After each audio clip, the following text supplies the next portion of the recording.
For both the Huskers and Iowa, the season began with a lot of hope. It ends, though, with a whimper for one of them, and by now you probably know the outcome. There it is. Let's begin our Big Red Extra coverage with Greg Ortiz on the 38-17 Hawkeye victory. Greg? That's backwards. Sorry about that.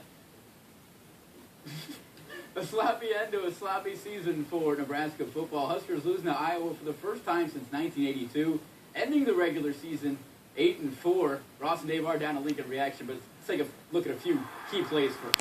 Nebraska turned the ball over 3 times.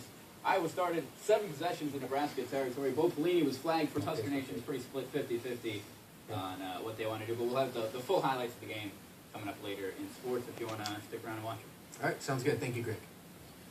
Well, for Black Friday sales last year, WWT6 News reported on several incidents, including a shoplifter who maced officers. Now, we're going to get to that in one moment. And then there were trash cans falling all over at another mall, making many believe there was gunfire. We saw none this year. Actually, we're having some technical difficulties. Sorry about that.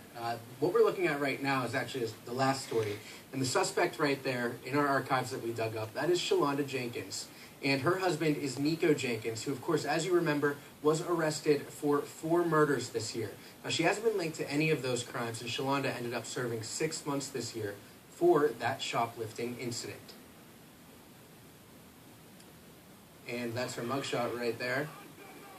Now, we're looking at right now some video from Cairo, Egypt. Clearly, we're having some technical difficulties.